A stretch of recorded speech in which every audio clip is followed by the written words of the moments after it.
Vivre en Israël, un rêve de toujours lorsqu'on a été enfant caché, lorsqu'on a souffert de cette identité un peu compliquée. Retrouver une identité juive et israélienne, c'est exactement le chemin, la résurrection qu'a connue notre amie Meira Barer. Elle nous raconte son parcours d'Alia. C'est parti. Ils ont relevé le défi de l'Alia. Alia Story, c'est vous, c'est nous.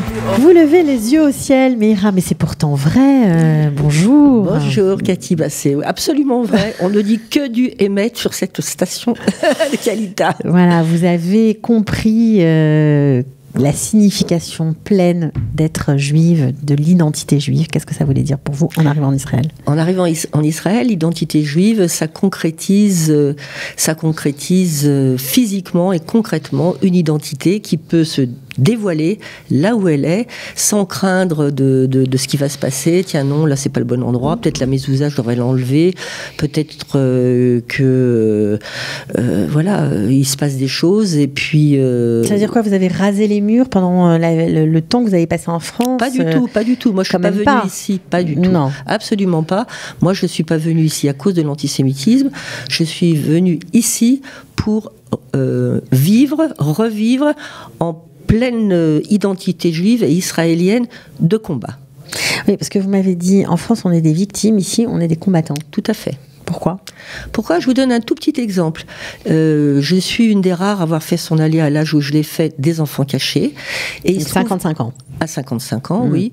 Et il y a évidemment encore en France des vieux enfants cachés, on va dire, et il y a des groupes de parole qui ont lieu au mémorial de la Shoah à Paris, et il se trouve que quelquefois j'ai été amenée à y participer parce que j'étais de passage à Paris. Et les enfants cachés, plus ou moins de mon âge en France, disent quand on était petit, on était trop jeune pour courir, et maintenant on est trop vieux pour se battre. Ça, c'est ce qui se passe en France pour les gens de plus ou moins de ma génération. Ici, non. Ici, quel que soit l'âge, quelle que soit la façon, on se bat. Alors, on se bat, ça veut dire quoi ? Vous me faites peur.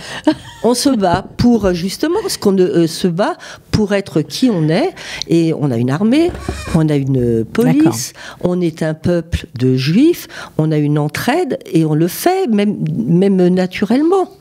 Alors vous avez toujours voulu monter en Israël depuis l'âge de 15 ans, mais c'était un peu compliqué parce que d'abord vous aviez retrouvé votre mère que j'imagine vous aviez du mal à laisser, et puis il y avait beaucoup de sentiments mêlés, c'était pas évident de monter en Israël, et vous avez gardé ça en tête, mais vous avez eu un déclic lorsque vous êtes monté pendant la guerre du Golfe pour être volontaire au sein de Sarel.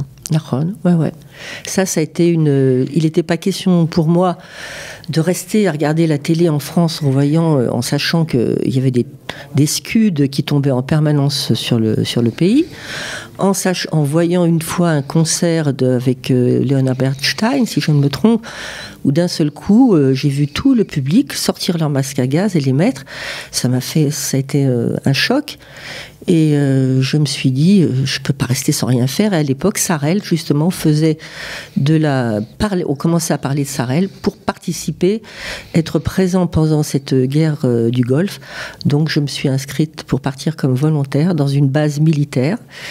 Et quand je suis arrivée, c'était le jour de Pourim, la guerre, elle s'est arrêtée. Ça, c'était une journée folle. Absolument.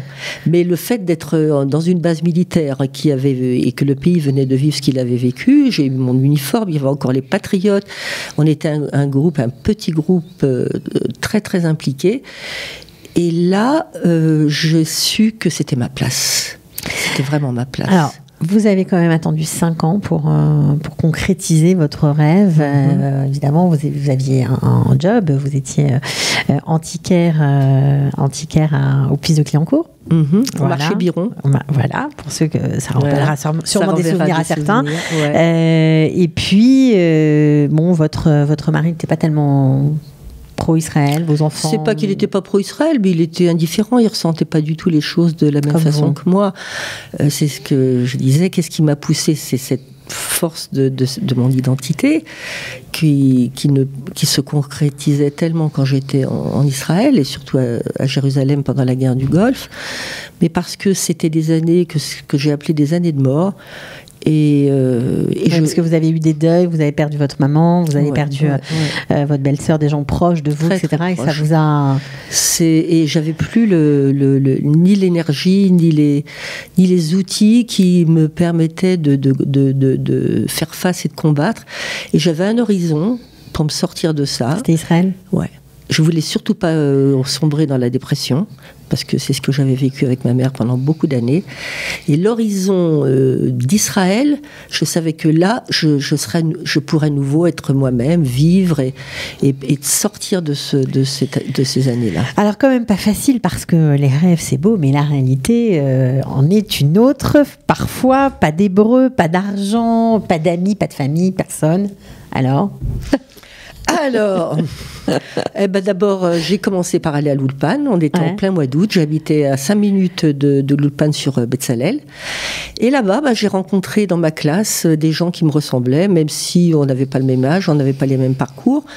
Et nous trois, puisque j'habitais à côté, après l'Ulpan, on avait l'habitude de se rencontrer parce qu'ils étaient seuls comme moi. On parlait, chacun se racontait sa vie. Donc ça faisait du bien. Donc les années, on les a trouvés à l'Ulpan.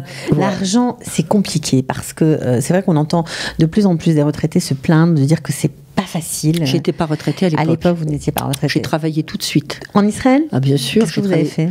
J'ai travaillé j'ai travaillé dans une boutique de fringues sur Yafo. Ah, vous n'êtes pas ménagé ? Ah, pas du tout, pourquoi ?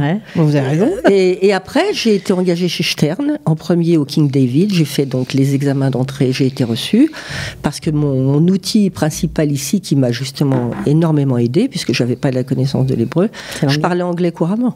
Donc ça vous a beaucoup aidé. Ah bien sûr, chez Stern, il fallait absolument parler l'anglais, plus une deuxième langue, ce qui était mon cas. Et après, j'ai quitté le King David pour le Hilton, qui s'appelait pas à l'époque le David Citadel. Et j'ai travaillé chez le Stern du David Citadel. Ouais, c'est comme ça que j'ai gagné ma vie. Ouais. Donc vous avez continué à bosser lorsque vous êtes arrivé en Israël. Ça vous a aidé aussi à vous intégrer, j'imagine. Aussi, mais j'ai redécouvert des trucs hyper sympas, une vie d'étudiante, on se racontait, on allait manger nos falafels au Gansaker, et puis avec l'Ulpan. Non, avec mes copains de l'Ulpan, on était les pieds nickelés, on était tout seuls, je nous appelais les pieds nickelés. Et puis, qu'est-ce que je vous disais là ? Non, ça vous a fait changer de vie. Mais j'ai fait déménager 7 fois. J'avais pas de meubles, j'avais rien, je suis venue sans rien, donc je pouvais facilement. Pas d'argent pour acheter un appartement ? Surtout pas, mais même maintenant. Et j'ai découvert la colocation, et j'ai découvert que j'étais capable de vivre en coloc à l'âge que j'avais, que c'était pas un problème. Et vous continuez à vivre en colocation ? Ah non, parce que maintenant je suis mariée depuis 15 ans, j'habite au même endroit. Bon, d'accord. Je suis en colocation avec mon mari. Vous avez refait une vie totale, quoi. Vous avez tout recommencé. Ouais. Qu'est-ce que vous gardez de ces années, voilà, de ce rêve enfin réalisé ? Il n'est jamais trop tard pour les réaliser, ces rêves, c'est ça ? Il n'y a pas de trop tard dans quoi que ce soit dans une vie, surtout y compris pour les rêves. Parce que aller au bout de ses rêves, c'est ce qui en fait nous maintient en vie. Sinon, tu commences à rentrer dans une soi-disant l'âge de tel âge, où là, c'est même plus la peine. Je peux plus participer à grand-chose.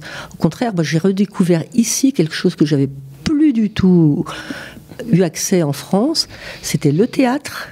J'ai fait un peu le cours Florent, mais pour mon plaisir en France. Et l'écriture. L'écriture, j'ai toujours aimé écrire, mais j'avais cessé d'écrire depuis ma jeunesse, quoi. Alors justement, c'est bien de finir comme ça, parce que Israël aussi vous a permis de réaliser un autre rêve, celui de mettre sur papier tous vos souvenirs, tout ce qui vous a marqué, heurté, et pour en faire un message pour la jeunesse, pour vous dire que oui, il y a un futur possible, on peut se reconstruire, on peut vivre heureux. Comme un tison sauvé du feu, voilà, c'est votre livre, votre premier livre édité chez Les Trois Colonnes, un éditeur prestigieux. On peut le trouver partout. On finira comme ça. On vous souhaite en France surtout. Oui, en France, ici aussi. Et puis, tout simplement sur Amazon aussi, c'est possible. Merci beaucoup. Et à très bientôt. À très bientôt. Merci beaucoup, Cathy. Ciao. Ils ont relevé le défi de l'Alia. Alia Story, c'est vous, c'est nous.